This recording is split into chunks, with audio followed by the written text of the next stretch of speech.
Hi friends, welcome to Cinema Rasigan. நம்ம இன்னைக்கு movie ரிவ்யூல பார்க்க போற படம் லேட்டஸ்டா நெட்ஃபிளிக்ஸ்ல தமிழ் டப்பிங் ரிலீஸ் ஆயிருக்கு ஹிந்தி படம். படத்தோட நேம் மர்டர் முபாரக். இது ஒரு கிரைம் இன்வெஸ்டிகேஷன் த்ரில்லர் டிராமா. இந்த படம் கிளப் யூ டு டெத்துங்கிற நாவலை பேஸ் பண்ணி எடுக்கப்பட்ட படம். இந்த படத்தோட ஸ்டோரி அண்ட் ரிவ்யூ பார்க்குறதுக்கு முன்னாடி சினிமா ரசிகன் சேனலுக்கு இப்போ தான் ஃபஸ்ட் டைம் வந்திருக்கீங்கன்னா இந்த வீடியோ ஃபுல்லாக பாருங்கள். நான் மூவி ரிவ்யூ இல்லாமல் வெரைட்டி ஆஃப் கண்டென்ட்டில் வீடியோஸ் போட்டுட்ருக்கேன். ஒரு பார்வை, old is gold, suggested movies, இந்த மாதிரி வெரைட்டி ஆஃப் கண்டென்ட்டில் வீடியோஸ் போட்டுட்ருக்கேன். அதெல்லாம் என்னோடய ப்ளேலிஸ்ட்டில் இருக்குது. நீங்கள் ப்ளேலிஸ்ட்டில் போய் பார்த்தீங்கன்னா அதெல்லாம் கிடைக்கும். அந்த வீடியோஸ்லாம் பாருங்கள். பிடிச்சிருந்தால் லைக் பண்ணுங்கள், கமெண்ட் பண்ணுங்கள். அப்படியே சினிமா ரசிகன் சேனலை சப்ஸ்கிரைப் பண்ணுங்கள். கூட பக்கத்தில் இருக்க பெல் ஐக்கானையும் தட்டி விடுங்க. அப்போ தான் நான் போகிற வீடியோஸ் உடனுக்குடன் வந்து சேரும். உங்களோட சின்ன சப்போர்ட்டாக இந்த வீடியோஸ் எல்லாம் உங்களோட ஃப்ரெண்ட்ஸ், ஃபேமிலி மெம்பர்ஸ் எல்லாத்துக்கும் ஷேர் பண்ணுங்கள். உங்களோட சின்ன ஷேர் எனக்கு ரொம்ப சப்போர்ட்டாக இருக்கும். வாங்க இந்த படத்தோட ஸ்டோரி என்னன்னு பார்ப்போம்.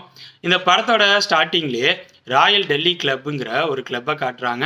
அந்த கிளப்பில் ரொம்ப பெரிய லெவலில் இருக்க மனுஷங்க தான் அங்கே இருக்காங்க. பெரிய லெவல் பணக்கார ஃபேமிலி இருக்கவங்க தான் கிளப்பில் மெம்பர்ஷிப்பில் இருக்காங்க. அந்த கிளப்பில் ஒரு பார்ட்டி நடக்குது.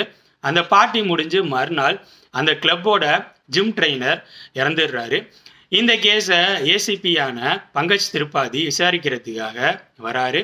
அங்கே வந்து அவர் இன்வெஸ்டிகேஷன் பண்ணுறாரு. இன்வெஸ்டிகேஷன் பண்ணுறப்ப அந்த கிளப்போட இன்சார்ஜ் இது ஆக்சிடெண்ட்டாக தான் இருக்கும், ஸோ ஆக்சிடெண்ட் க்ளோஸ் பண்ணுங்கள் அப்படிங்கிற மாதிரி சொல்கிறாரு. ஆனால் பங்கஜ் திரிபாதிக்கு இது ஆக்சிடெண்ட்டாக இருக்க வாய்ப்பு இல்லை, மர்டராக இருக்க வாய்ப்பு இருக்குன்னு சொல்லி சஸ்பெக்ட் ஆகுது. ஸோ இந்த கேஸை இன்வெஸ்டிகேஷன் பண்ண ஆரம்பிக்கிறாரு.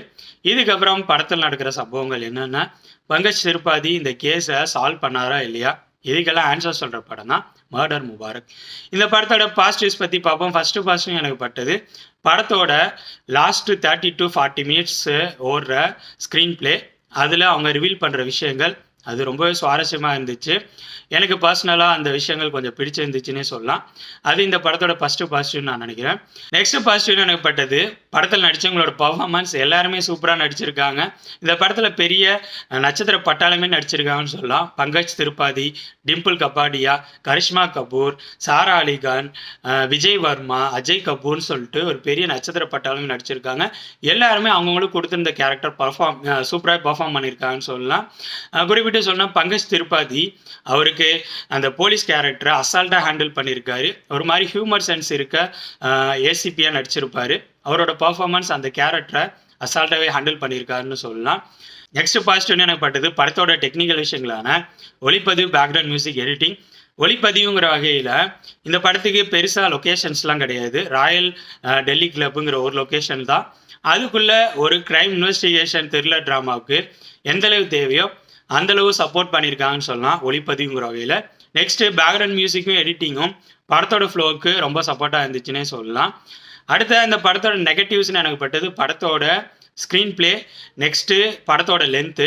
இந்த படம் கிட்டத்தட்ட 2 மணி நேரம் 20 நிமிஷம் ஓடுது. என்னை பொறுத்த வரைக்கும் 2 மணி நேரம் 20 நிமிஷங்கிறது ரொம்ப அதிகம்.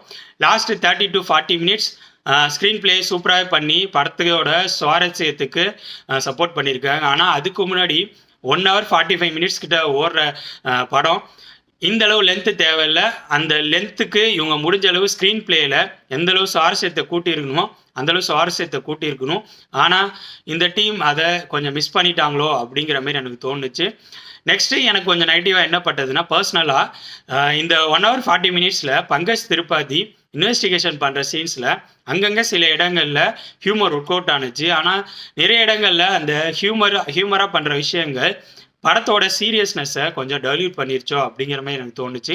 ஓவராலாக சொல்லணும்னா, என்னை பொறுத்த வரைக்கும் இந்த படம் ஸ்லோவாக போகக்கூடிய கிரைம் இன்வெஸ்டிகேஷன் ட்ராமா. உங்களுக்கு knives out, murder on Orient Express இந்த மாதிரி கிரைம் இன்வெஸ்டிகேஷன் ட்ராமாஸ்லாம் பிடிக்குன்னா இந்த படத்தை நீங்கள் ட்ரை பண்ணலாம். அந்த அளவுக்கு இந்த படம் இருக்காது, இருந்தாலும் பொழுது போகலைன்னா பார்க்கக்கூடிய ஆவரேஜ் கிரைம் இன்வெஸ்டிகேஷன் ட்ராமா. இந்த படத்தில் அடல்ட் கண்டென்ட் இருக்குது. ஸோ அதை மனசில் வச்சுட்டு பார்க்கணுன்னு ஆசைப்படுறவங்க போய் பாருங்கள். இந்த படம் ஆல்ரெடி சொன்ன மாதிரி நெட்ஃப்ளிக்ஸில் தமிழ் டப்பிங்லேயே ரிலீஸ் ஆகிருக்கு. ஓகே ஃப்ரெண்ட்ஸ், இந்த வீடியோ உங்களுக்கு பிடிச்சிருக்குன்னு நினைக்கிறேன். தேங்க்ஸ் ஃபார் வாட்சிங். இந்த வீடியோ பிடிச்சிருந்தால் லைக் பண்ணுங்கள், கமெண்ட் பண்ணுங்கள், ஷேர் பண்ணுங்கள். அப்படியே சினிமா ரசிகன் சேனலை சப்ஸ்கிரைப் பண்ணுங்கள். கூடவே பக்கத்தில் இருக்க பெல் ஐக்கானையும் கிளிக் பண்ணுங்கள். அப்போ தான் நம்ம போடுற வீடியோஸ் உடனுக்குடன் வந்து சேரும். தேங்க்யூ.